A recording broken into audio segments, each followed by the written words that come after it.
and certainly in terms of loss of life. When you have an institution like the Pentagon attacked, the World Trade Center is attacked, and the plane that went to Pittsburgh might have been headed for the Capitol or the White House, for God's sake. No, this is terrible. As I said, a catastrophe. Clearly a very sophisticated terrorist attack. Our intelligence community has headed off some in the past year or two. Their ability to evade our usual intelligence gathering methods in order to pull this off is extraordinary. And one question now we need to focus on is not only why did this happen, but where do we go from here?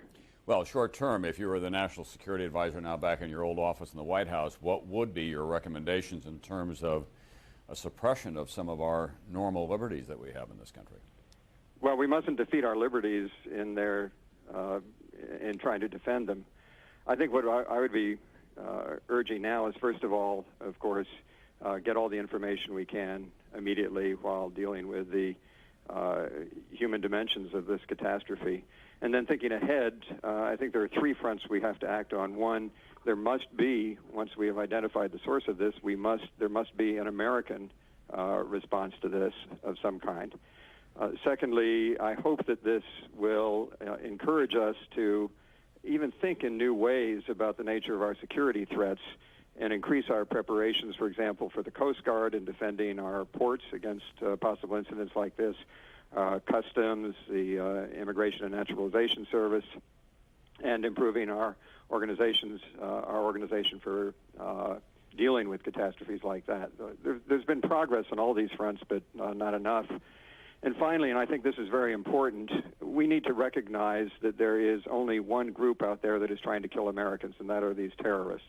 We are at war with them, and it is not enough for us to attack simply on an American basis. We need to develop a global strategy for a global alliance, for a global war against these terrorists, including, for example, making sure that any nation pays a terrible price when it provides sanctuary for terrorists.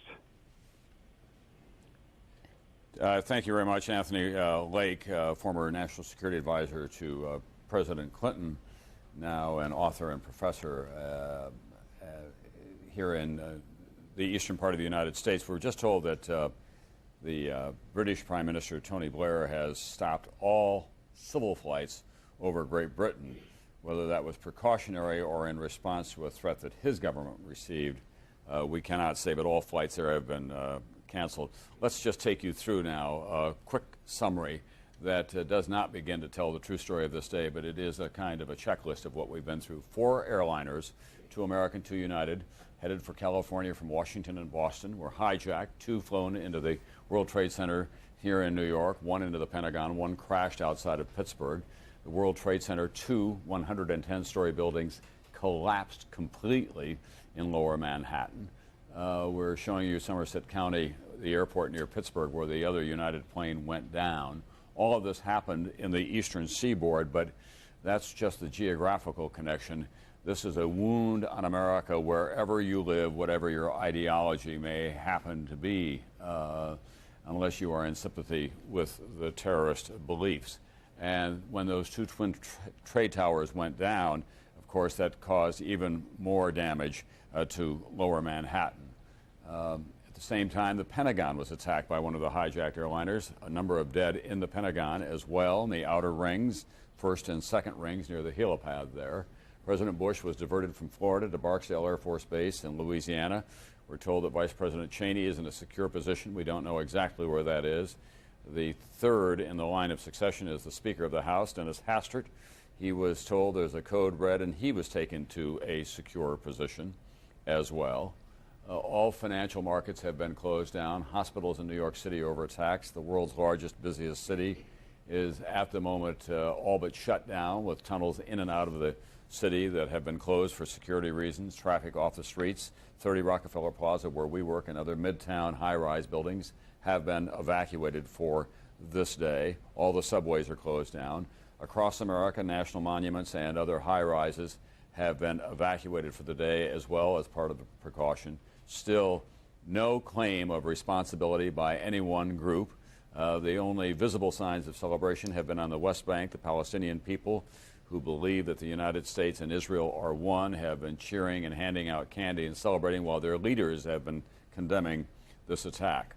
NBC's David Bloom is in Midtown Manhattan now with a view over the city skyline. And David, it is still stunning for those of us who live here to look behind you and not see the Twin Trade Towers. Well, Tom, it is a horrific scene behind me looking from Midtown Manhattan to Lower Manhattan. And if anything, it's gotten more disheartening as the hours have passed. In this sense, the billowing cloud of smoke and debris that you see behind me is in fact growing. More smoke, more debris floating up into the air. The best estimates, Tom, that the New York Police Department is making at this hour in terms of casualties is only to say that they expect them to go into the thousands in terms of dead and injured. We know that the victims are being shipped to individual hospitals, not merely here in Manhattan, but in the entire tri-state area in Connecticut, in New Jersey as well. One hospital, St. Vincent's in Greenwich Village, reports simply being overwhelmed with casualties. They say that they've put out an all-points bulletin for burn specialists and plastic surgeons. They need all the help they get, and it's no doubt all the hospitals do here in Manhattan. Here is the sequence of events, starting with the first terrorist attack this morning. The first plane attacks the World Trade Center's South Tower at approximately 8:42 Eastern Time. Airline officials say at least 2 American Airlines flights and 2 United Airlines flights were hijacked today, and that the attack planes were the hijacked domestic flights. Roughly 21 minutes later, approximately 9:03 Eastern Time, the second large jetliner can be seen taking dead aim at the World Trade Center's North Tower. Emergency officials estimate 20,000 or more people may have been inside the 2 110-story buildings at the time of the attacks. Eyewitnesses report victims falling and in some cases jumping from the 2 buildings. At approximately 9:40 a.m. in Washington, D.C., a third hijacked plane crashes into the Pentagon in a burst of flames, one side of the building collapsing. Non-essential personnel from federal buildings, including the White House and the U.S. Capitol, are evacuated. 9:59 a.m., the South Tower of the World Trade Center collapses. An unknown number of people still trapped inside. 1/2 hour later, at approximately 10:28 a.m., the North Tower of the World Trade Center collapses. Rubble, debris spreading for blocks. In a separate but apparently related crash, a fourth hijacked plane, a Boeing 767, crashes in western Pennsylvania, about 80 miles southeast of Pittsburgh. The FAA closes all domestic airports, shutting down all U.S. airspace. At this hour, airline and FAA officials believe the 4 hijacked planes include American Airlines Flight 11, a Boeing 767, bound from Boston to Los Angeles with 90 passengers and crew aboard, crashed into the South Tower of the World Trade Center. American Airlines Flight 77, bound from Washington Dulles to LAX with 64 passengers and crew, believed to have been the plane, crashed into the Pentagon. United Airlines Flight 175, bound from Boston to Los Angeles with 65 people on board. By early accounts, the plane which crashed into the World Trade Center's North Tower. And finally, United Airlines Flight 93, the Boeing 757, which crashed in western Pennsylvania, carrying 45 passengers and crew. As to who might be responsible for this series of terrorist attacks, as you mentioned, Tom, has yet no claim of responsibility, but we certainly can tell you what senior U.S. intelligence officials, both in this administration and in the Clinton administration, are telling us, that the prime suspect is clearly the Saudi-born terrorist Osama bin Laden. One official told us that only he has the capability, the experience, and the motivation to carry out an attack like this. But again, that is just their initial speculation, finger-pointing. We clearly don't know at this hour who's responsible for this devastating and horrific attack. Thank you very much, NBC's David Bloom. It goes without saying that whoever is responsibility, this is an act of war declared on the United States, a terrorist act of war, unprecedented in our nation's history.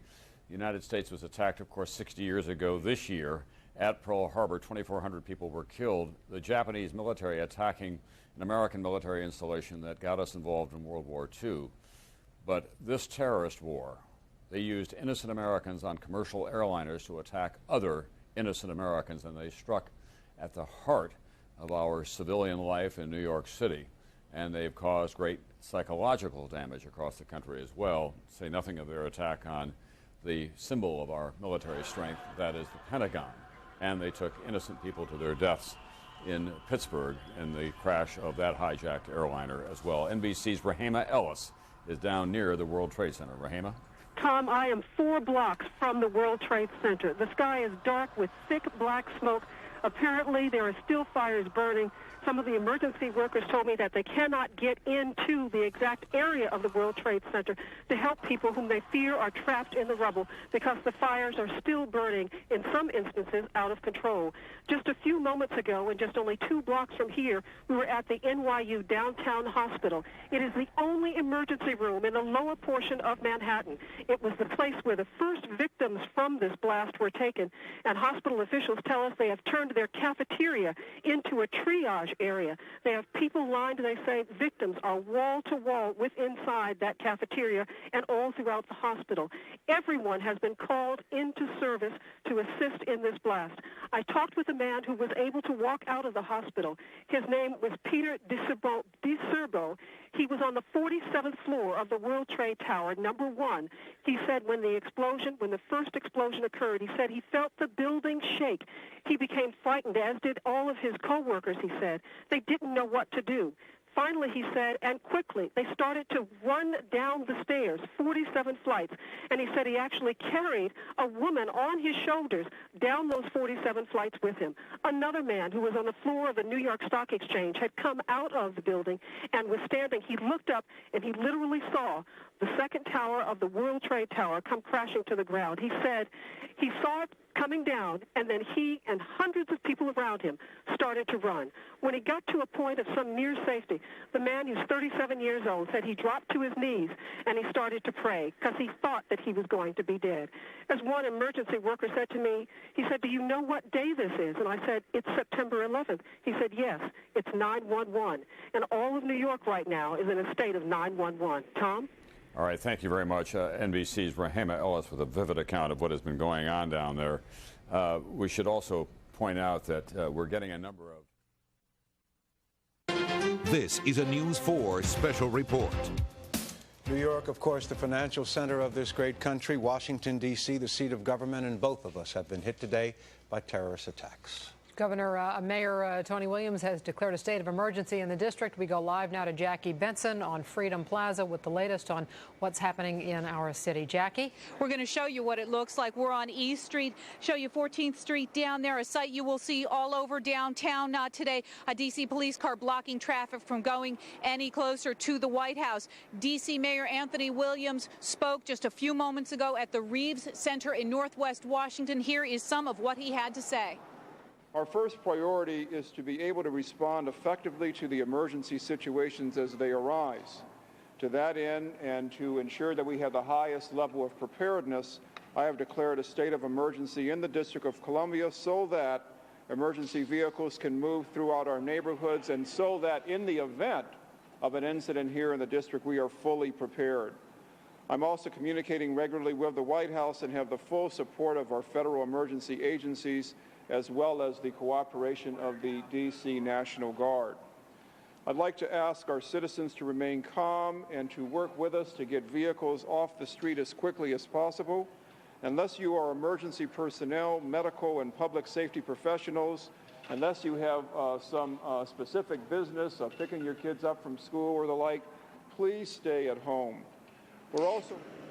Now, the state of emergency gives the mayor the authority to mobilize the D.C. National Guard, as you heard him say. It also allows him to request citizens, as he has done so, to stay indoors if possible and to curtail all non-essential trips. It also allows him to deputize special police to direct traffic at various intersections throughout the city because obviously D.C. police do not have enough officers to put someone in every corner.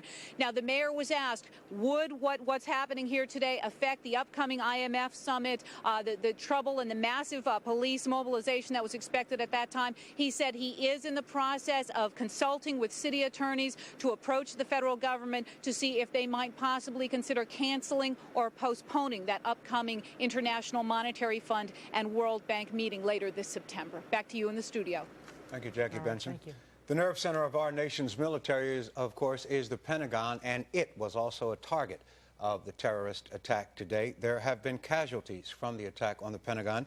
Sarah Lee joins us now from Virginia Hospital Center in Arlington. Sarah? Good afternoon, Jim. I'm standing here outside the emergency room where, as you can see, I'll step out of the way of the camera in just a moment. You can see the medical personnel is poised and ready for more patients to be coming in here. This is a place where I guess the walking wounded have been coming in, as it's very close to the Pentagon. We're told that there are about 26 people here being treated at this time, ranging from minor injuries to somewhat critical. These are all, I'm told, Pentagon employees, military as well as civilian. I'm going to just step out of the camera here so you can take a look at all the medical personnel that are poised and ready. They've got the stretchers and the gurneys and the wheelchairs lined up to be expecting more injured here. Just about 10 minutes ago, an ambulance pulled up here. A gentleman got out. He was walking. He told us, I'm breathing fine. He had his shirt off, appeared to have some kind of heart monitor patches on him. Off camera, when reporters asked the ambulance driver if he was going back to the Pentagon, he said, oh yeah, I'm going back there. So many more people expected to be brought to area hospitals. Earlier also we did see some, it looked like to be either family members or people looking to give blood walked up to the emergency room. We're talking with some of the medical personnel earlier, shortly thereafter left, but which brings up a good point that a lot of blood will be needed at area hospitals. If not, you can't get in today to do it because I'm told that it will be very difficult to get into some places today. Certainly there will be blood needed in the area throughout the week, so people should certainly keep that on their schedule to give blood if they can. Again, we are out at Virginia Hospital Center in Arlington.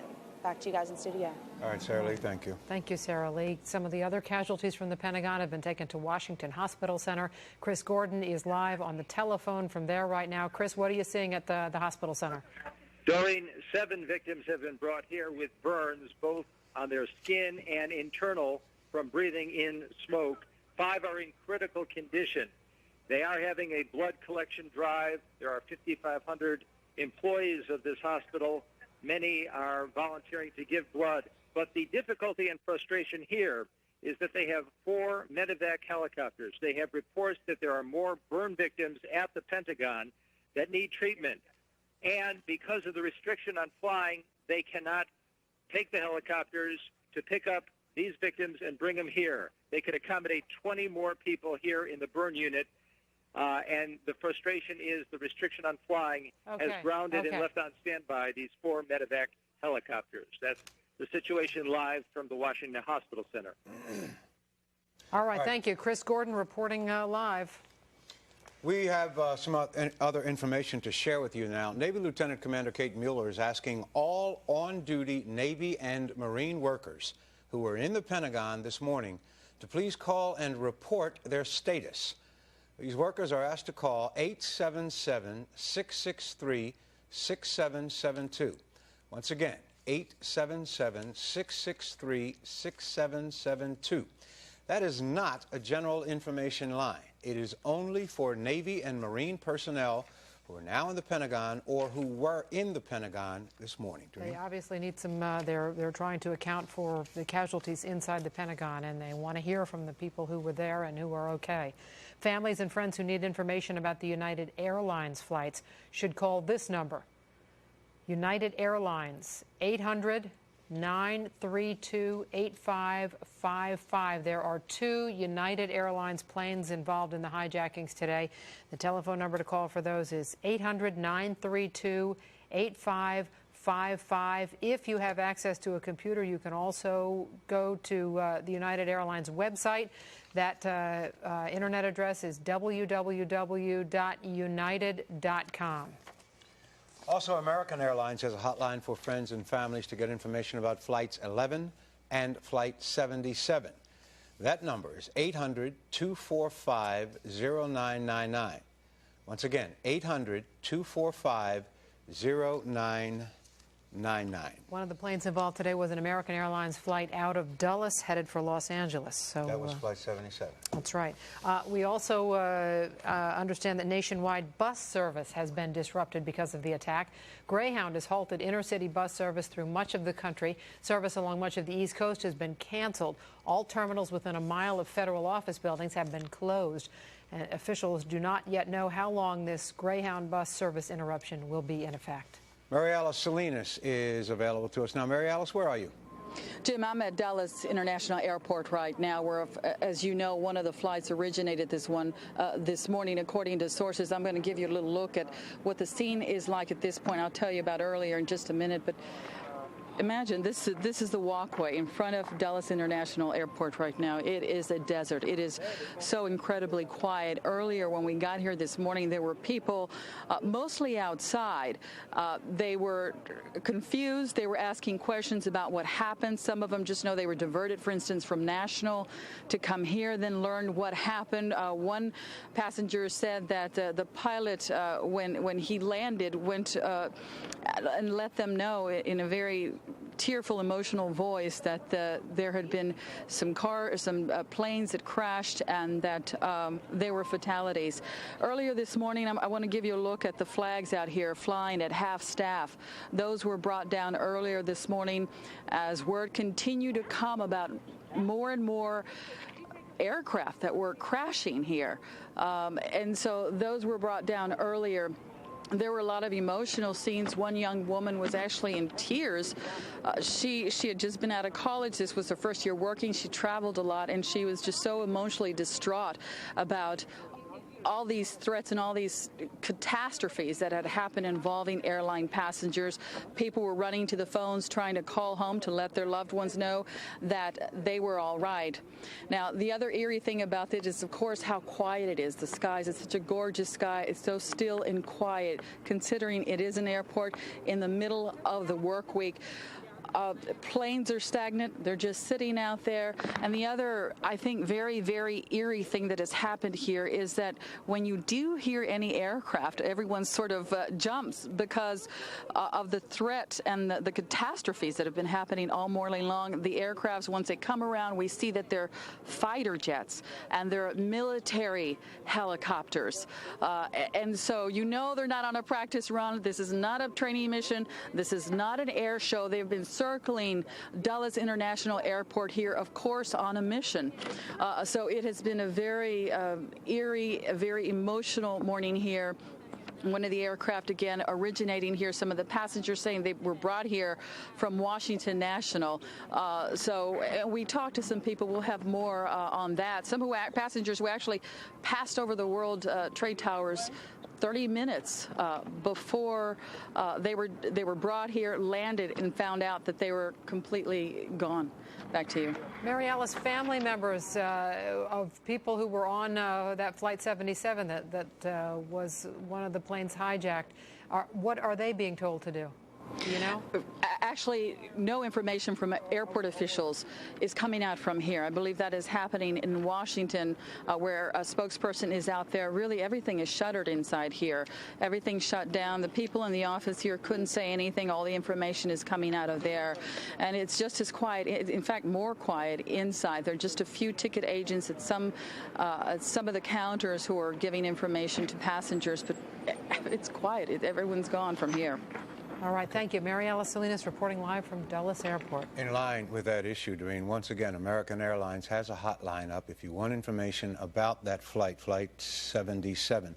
The number is 800-245-0999. National Airport is also closed down at this hour. Let's go live to Tony Dorsey, who can tell us what the scene is like over there. Tony? Well, Doreen, normally this time of day it is hustle and bustle here at Reagan National Airport, but look behind me.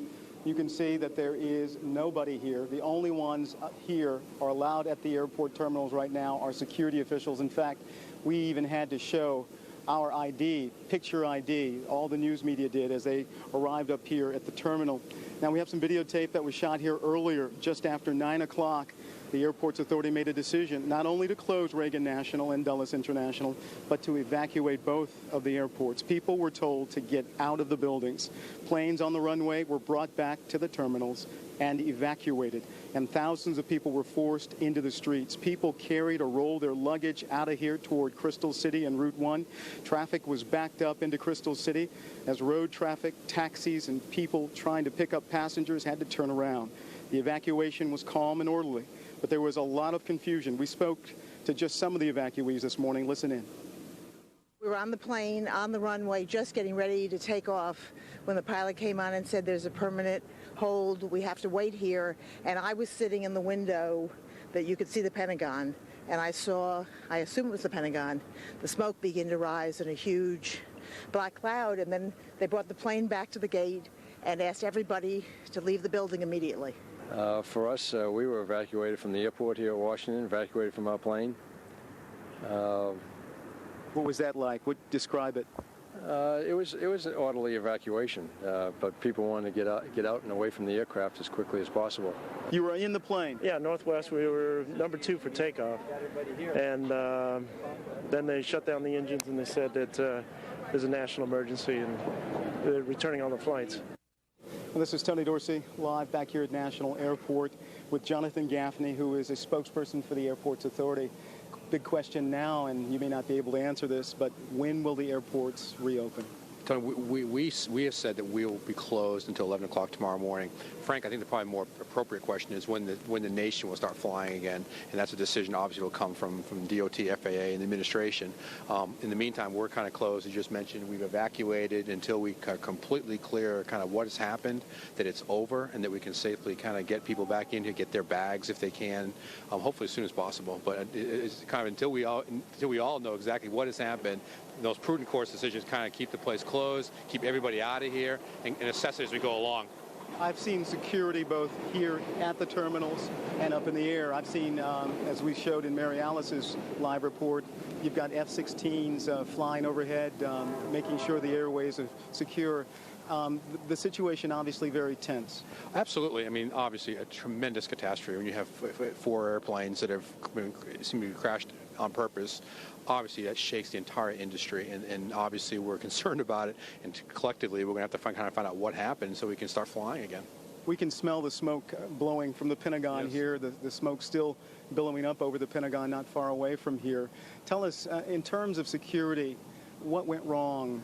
Have you got any kind of a handle what went wrong at Dulles Airport? Tony, obviously we have no idea until a thorough investigation is done, which has probably started already.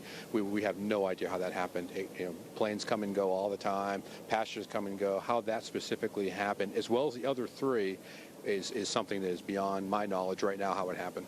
So you hope to reopen by 11 o'clock tomorrow morning? Well, our plan is to assess everything that we know by 11 o'clock tomorrow morning and make a decision, but that will kind of go hand in hand with, or really subordinate to, whatever the decision is. Right now in the United States, all commercial aviation evidently has been grounded, which we've never done before. So that obviously that's a precedent-setting event. How we follow on to that is we'll just have to see how it goes. Thank you very much. Sure, thank you. Mr. Gaffney with the Airports Authority here at Reagan National Airport, where, as I said, it is a virtual ghost town.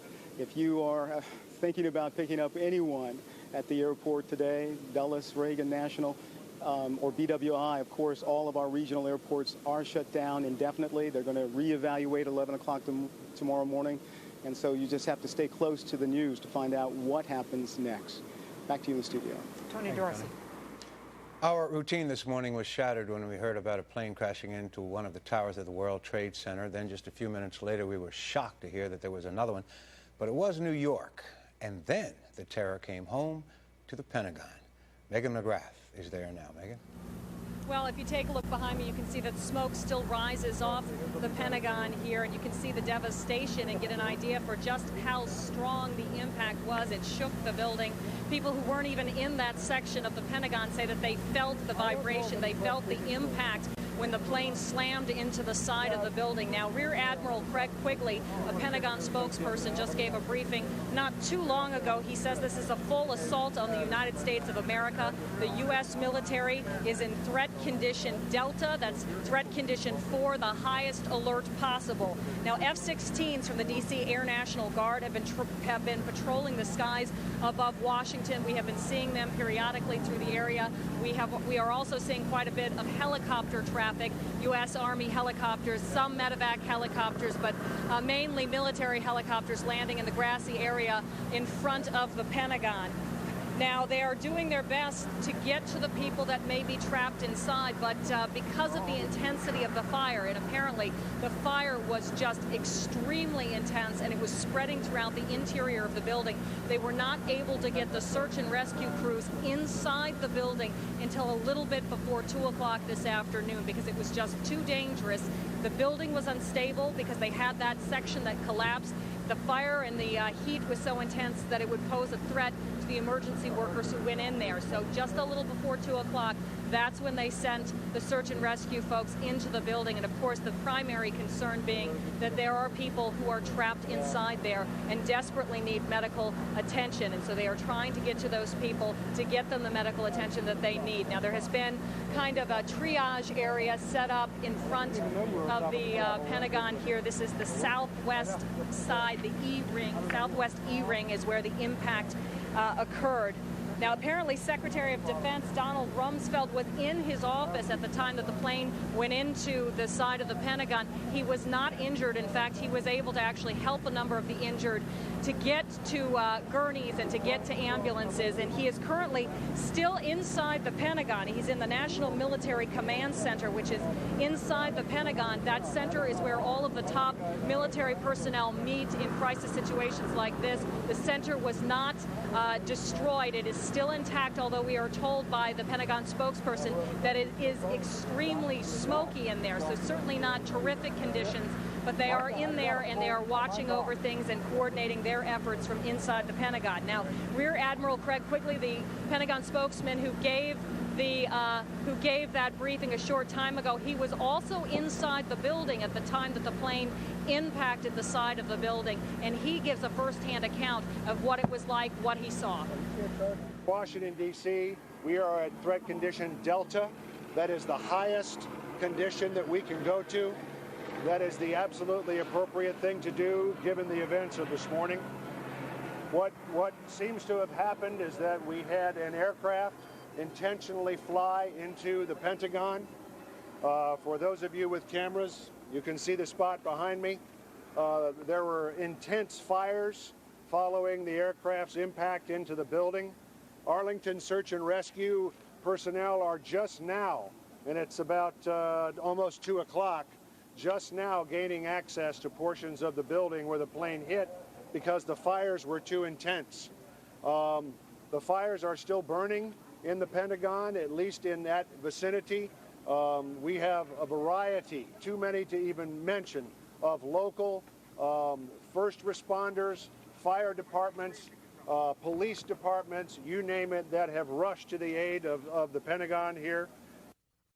And there are 23,000 people who work inside the Pentagon. We don't know at this time how many people were injured or how many people were killed in this situation. Certainly there was a loss of life, but we just don't have any idea how many people were inside in that particular area at the time that this happened this morning.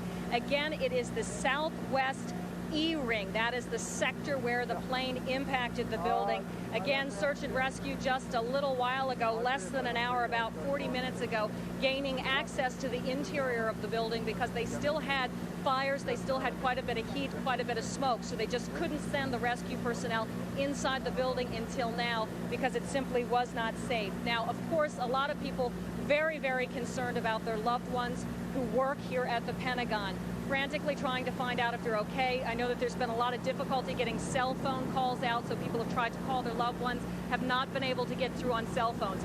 There is a phone number that people from the Navy personnel and folks with the Marine Corps who work at the Pentagon, that they should call, just to call this number, let officials know that they are okay and let them know where they are. Here's the phone number. It's 1-877-663-6772. Again, this is not a general information number. Please do not call it just to get the latest update on the situation. This is a number which is intended for use by Navy and Marine Corps personnel who work inside the Pentagon so that they can get word to their families about their whereabouts, their status. They're really trying to track down who was injured at this point and, of course, considering the scene and just the chaotic nature of it, it's very difficult to track down who is injured, who is inside, so that will help out. Reporting live from the Pentagon, back to you in the studio. All right, thank you, Megan McGrath. We want to let you know there has been concern throughout the morning about other flights that were still in the air and had not landed yet. We understand now that all domestic flights have now landed safely. And we also are just getting word that all domestic flights in this country will be grounded until at least noon tomorrow. We can report to you that flying at half-staff all over the city and the area today. Also, Red Cross officials are asking that you wait until tomorrow in an effort to donate blood. Please wait until tomorrow. That is our broadcast for right now. For what's happening in our local area, now we rejoin Tom Brokaw and network coverage of this day of tragic events. We'll be back later. Washington, from Boston to Los Angeles, that was American Airlines Flight 11. That was the first one to go into the World Trade Center. 92 people on board. Flight 77 and another American Airlines flight was headed from Dulles to Los Angeles with 62 on board. Those flights from the capital to the West Coast always have prominent people on board. Flights 175, United Airlines, Boston to Los Angeles, 65 on board, and Flight 93, Newark to San Francisco, 45 on board. All transcontinental flights with a heavy load of fuel. This is Mayor Giuliani of New York City. Let's join his news conference live. It's something that we've had nightmares about, but probably thought wouldn't happen. My heart goes out to all of the innocent victims of this horrible and vicious acts of terrorism. And our focus now has to be on saving as many lives as possible. We have hundreds of police officers and firefighters who are engaging in rescue efforts in Lower Manhattan.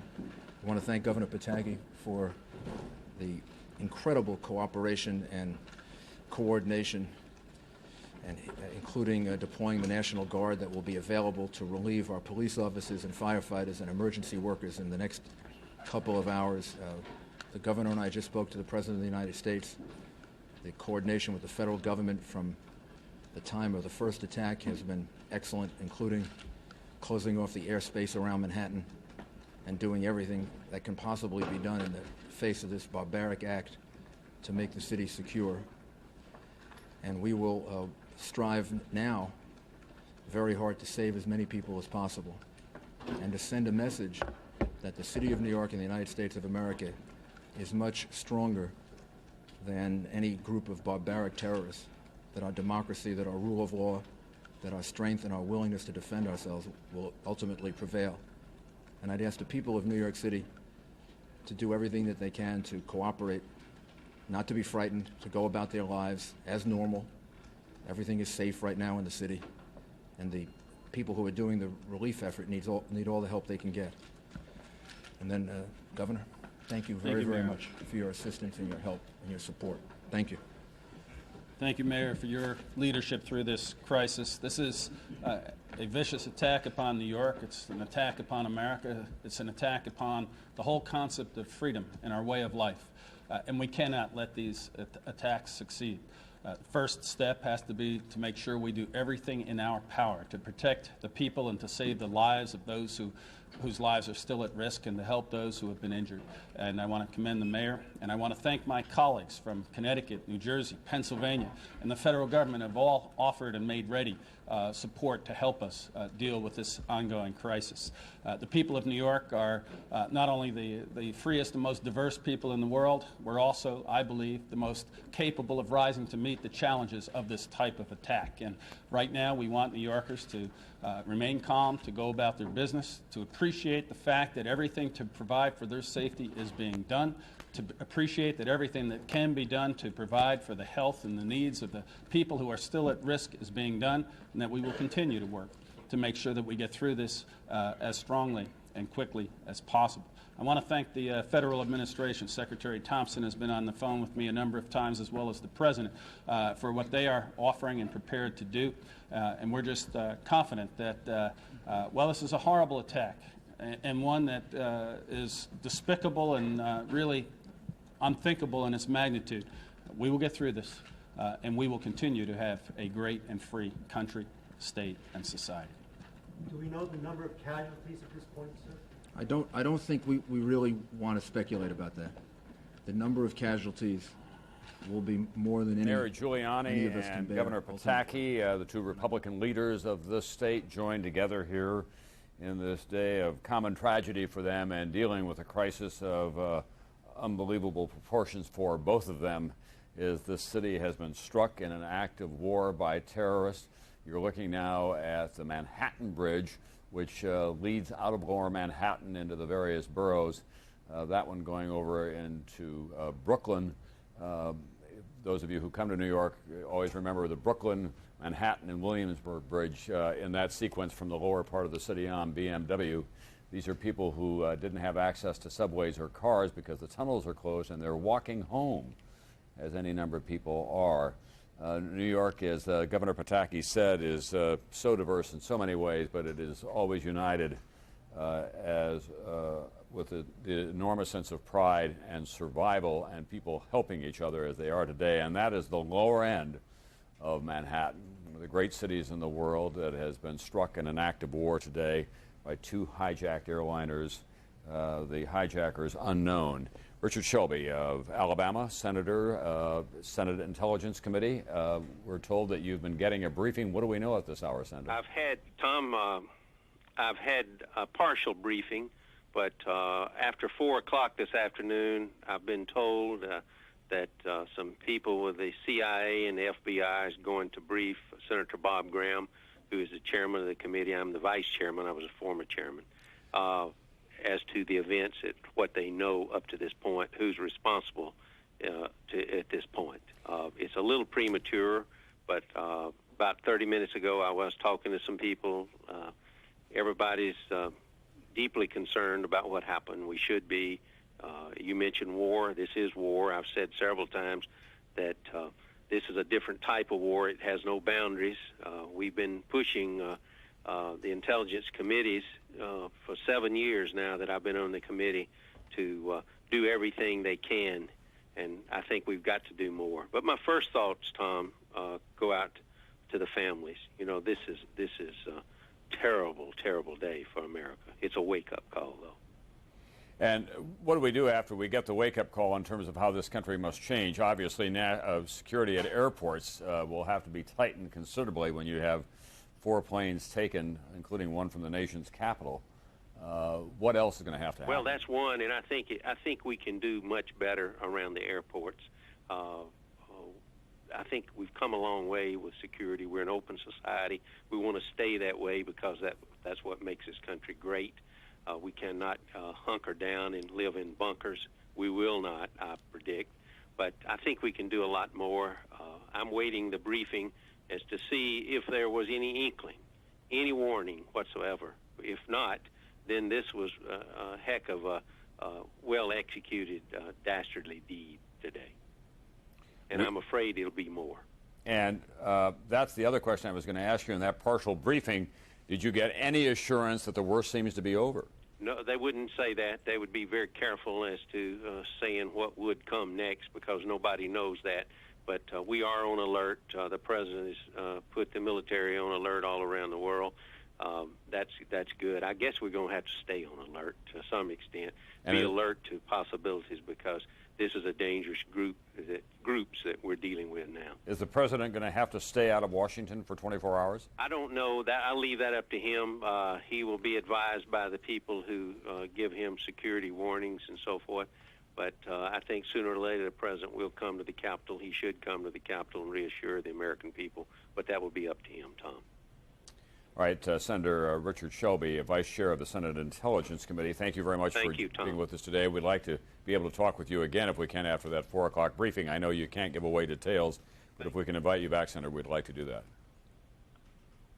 Let's go to NBC's Campbell Brown now, who is covering the White House from outside the fence. Campbell?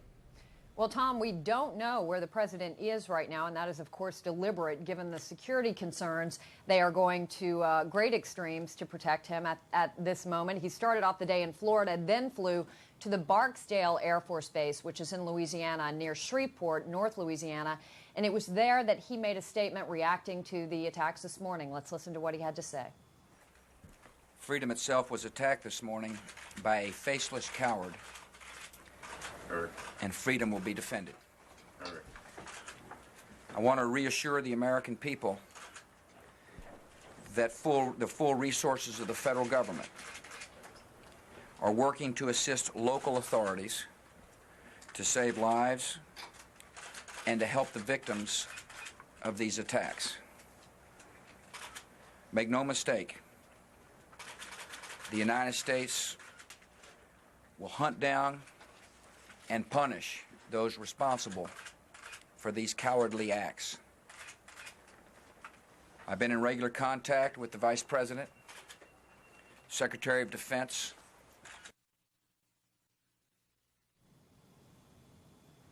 Now, Tom, we are told that the president took off from Barksdale Air Force Base for an unknown location. There are any number of places that he could have been taken. The most likely is a series of command centers that are set up across the country, all over the country, that are essentially communication centers where the president could speak with the military, where he could have access to the latest intelligence information.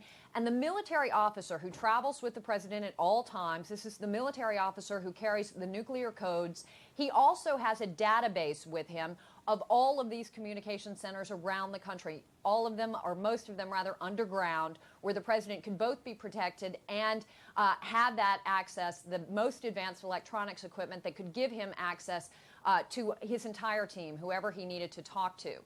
Two in particular are worth noting here. One is Camp David. Underground at Camp David, there is a facility there, a special communication center, and of course Camp David is in Maryland along the Pennsylvania-Maryland border. There is another place in that same location, Waynesboro, Pennsylvania, near the Pennsylvania-Maryland border, again called Raven Rock. And Raven Rock is the alternate National Military Command Center or Communication Center. If the Pentagon is the primary place where military operations are conducted from, Raven Rock is the backup location. Now, these two are worth noting, and we have no confirmation that they are in any way related to the plane crash near Pittsburgh, but they are in the vicinity of that plane crash in Pittsburgh and possibly could have been targets. Tom? Thank you very much, NBC's Campbell Brown. As these stories begin to unfold throughout the day, we're still operating really on two planes. It is surrealistic, but at the same time, it is one of the darkest days in America as we realize that this country has been attacked in an act of terrorist war in the heart of the nation's capital in Washington, D.C., and also in New York City, and then a plane that was driven into the ground outside of Pittsburgh. We believe that that is the end of the attacks for now, but no one is sure because we don't know who is responsible. Let's go to NBC's Jim Miklashevsky, who was in the Pentagon when that plane was driven into the Pentagon today. He heard a small explosion. Don Rumsfeld wouldn't get out at first, but I gather he too has been taken to a secure location. Actually, Tom, what Don Rumsfeld did, according to Pentagon officials, is he was in his office on the opposite side of the building from where you see where the plane impacted, and he ran to the area where the fire and the fireball was still engulfing much of the Pentagon. And according to Pentagon officials, he actually assisted in helping some of the injured leave the building before he then returned to his office and then went straight to the National Military Command Center, again on the opposite side of the Pentagon, to monitor events where he now remains.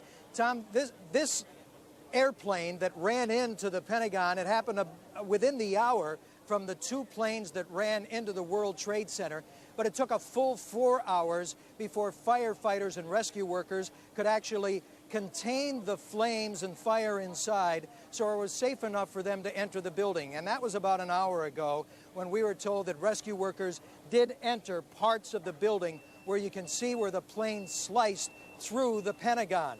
Now, it was actually fortuitous that the plane hit in this area, if that can be described as fortunate at all.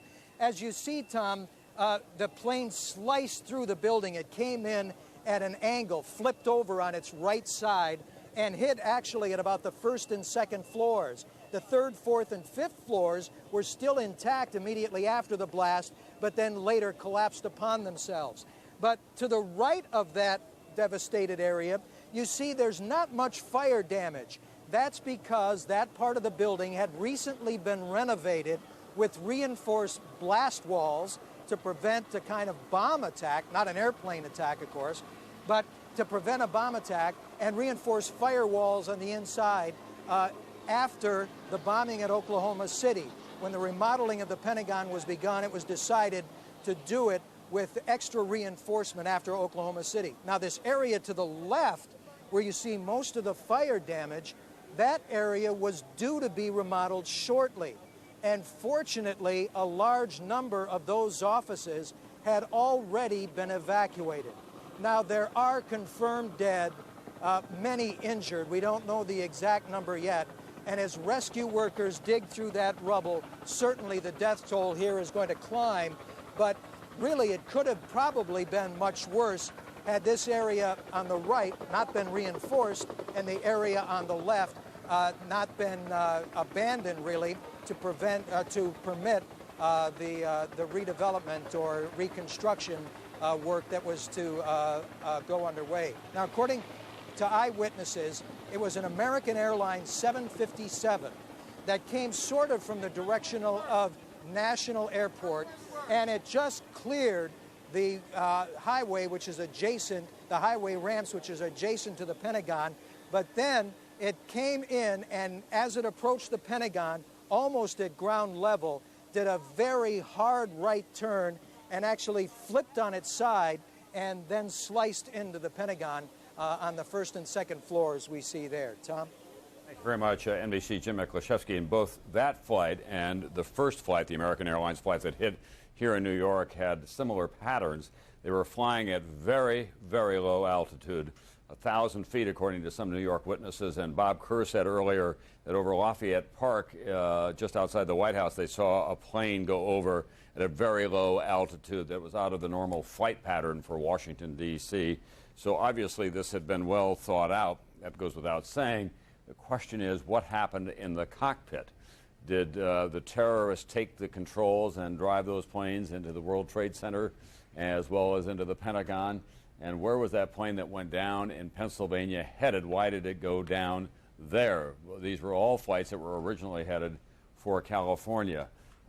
We don't have the tapes, obviously. The black box may be able to tell us something. This is the second plane going that you can see entering from right to left there that hit the second Trade Center tower at the World Trade Center here in New York, causing that enormous fireball. That is the first tower to go down. It was hit a little bit lower. It went down first, and the second one went down as well. So there are so many unanswered questions here. All across America, we know that people are watching with horror and with a great deal of apprehension. There are lessons to be learned from past experiences. Oklahoma City comes immediately to mind. Assistant Fire Chief was John Hanson, who became a very familiar figure and a friend to a lot of us, who's been through all of this. He's now retired from the department in Oklahoma City. John, first of all, this whole business of getting people out of the rubble in New York City and in the Pentagon, but the larger lessons about what we should learn about how we move on from here. What did you learn in Oklahoma City? You know, Tom, that we can, in fact, do that. We were, stung, we were wounded, but we're not going to be defeated, and we won't in this one. You've heard the President, Mayor Giuliani, the Governor of New York, all make the comments that we're going to stick together and get through this. We've got to be patient. We've got an incredible rescue effort that's going to take possibly months. You know, our rescue effort in Oklahoma City took 17 days. This, with the widespread destruction, will probably go into the months. We've just got to be patient and pull together and just take this head on. There's so much that we learn from Oklahoma City as well in terms of rescue organization and rescue techniques. You know, Tom, we had a team from the great state of New York in Oklahoma City. After Oklahoma City, the nation's fire service, FEMA, we all got together, reevaluated what we were doing. The New York City Fire Department is as prepared as any department in the country to handle this. With the support of FEMA and the rest of us around the country, we're going to help those great men and women get through this, just as they helped us back in 1995. John, tell me, just from a personal point of view, where were you when you heard what had happened today, and what was your first reaction? Tom, I was at home, and I heard about the devastation during the Today Show, watching Katie and Matt. And it just felt like I'd been gut punched, as the rest of the country. I stopped for a moment, looked at the video that we saw on the Today Show, and just really couldn't believe it at a point, and then reflected on Oklahoma City and knew that we all had to go to work, band together, and help each other get through this, and we will. That's the beauty about America. We'll pull together and we'll get through this and send a message to the cowards who perpetrated this great crime against our nation. Thanks so much. John Hanson from Oklahoma City, who went through his own trial by fire and shares with us today some of the lessons after the Murrah Federal Building was bombed and he became such a familiar and reassuring figure to so many of us. We have some information that I can bring you up to date on now. The mayor here in New York said that 1,500 people have been brought to the Liberty State Park area, that is in the lower end of Manhattan, for those of you who come here from time to time, not too far from where the ferries go back and forth to Staten Island and over to the Statue of Liberty. 600 have been brought to the New York City area hospitals. 150 of those are in critical condition. New Jersey hospitals have not yet reported in. It's fair to say that that's about 2,100 altogether. Those are the people who have been recovered. We can only guess at how many hundreds more are trapped in the rubble on the ground or in what is left of the buildings. 30 patients, this is in the Washington, D.C. area, 30 people have been brought to Arlington to the hospital at the VA Center in Arlington. 13 have been admitted, 8 are in intensive care, 4 are on ventilators. They have discharged 6 patients so far. There are a variety of injuries, blast injuries and smoke inhalation, which is always a huge problem. Burns, fractures, several patients are critically ill, perhaps 8 altogether. There have been no fatalities brought to that hospital, the VA Center in Arlington, although earlier the Pentagon did say that there were people who were killed in the attack on the Pentagon. St. Mary's Hospital in Hoboken, back to New York again. 450 people have been brought at the Hoboken PATH Station Triage Center. PATH is a train that goes underneath the river over to New Jersey, and so they were treating him right there as a triage center. Mostly minor injuries. Of those injuries are cuts, bruises, burns, broken bones, and so on. So that's a quick update on what is going on at LAX, which is closed down, as are all airports across America. NBC Shelley Smith reports authorities may soon detonate a suspicious device found at the airport. On a day like this, there are any number of suspicious devices and calls that are made by demented people claiming that there's a bomb on board a plane or a bus or in a school somewhere. We're trying to track those down. There have been no other incidents so far as we know across America beside those that we have been witness to here at the World Trade Center, at the Pentagon, and of course that plane that went into the ground outside of Pittsburgh, Pennsylvania. NBC's Robert Hager. Robert, what's the latest there at the FAA? Tom, you were mentioning about imagining what could have gone on in the cockpits, and really there are 2 basic scenarios in a hijacking. Either you have the hijacker standing there with a gun at the pilot's head or an explosive device of some kind ordering the pilot to make the maneuvers on the plane, or you have the hijacker actually taking over from the pilot and operating the controls of the plane himself. Now this is all speculative, but just an opinion here. I think to hit a precise target like the World Trade Center there and hit it right on the mark, that in this case you'd have to have the hijacker at the actual controls of the plane, because it's hard for me to imagine how you would force a pilot, even gun at his head or anything else, at the last moment. A single jerk of the plane's equipment could manage to miss the tower of the World Trade Center, perhaps go into the river, or imagine the Pentagon. You could go into a parking lot or an area right around there if you could jerk the yoke of the plane at the last moment. So I'm guessing that it's much more likely that the hijackers somehow disabled the crew and took over the control of these planes. But we may know eventually, because presumably the cockpit voice recorder has survived on each of these 4 airplanes, and the cockpit voice recorder would give you the actual conversation in the cockpit. Sometimes you can't precisely reconstruct what went on from what's being said back and forth, but the cockpit voice recorders of those 4 planes should give you at least everything that was said in the cockpits. All right, thank you very much, NBC's Robert Hager. We're looking now. There's one little bit of information just handed to me. We were talking about how many planes are still in the air. We said all the domestic planes had landed, and we now hear that there are 10 to 12 international flights, all of them bound into the West Coast, so presumably they were on the long Pacific run, or else the even longer Europe to the West Coast run. The 10 to 12 international flights still in the air. That's the last of it. All the domestic flights, as we'd said before, have landed. All right, thanks, NBC's Robert Hager. We're going to go right now to, here's an update. The NBC affiliate in Omaha, Nebraska says that Air Force One has landed at Offutt Air Force Base, which is the headquarters of the Strategic Air Command. It's just south and east of Omaha. That is a place that the president very likely would go. It could not be more secure. They have a long landing pattern there and clear area all around him. And of course, they've got one of the most secure bunkers anywhere in the world. It was the critical part of our Cold War strategy. The Strategic Air Command bunker, as I recall, having been down there, it's about 6 stories beneath the ground, and it is heavily reinforced, and it has all the communications that you can possibly imagine. That it does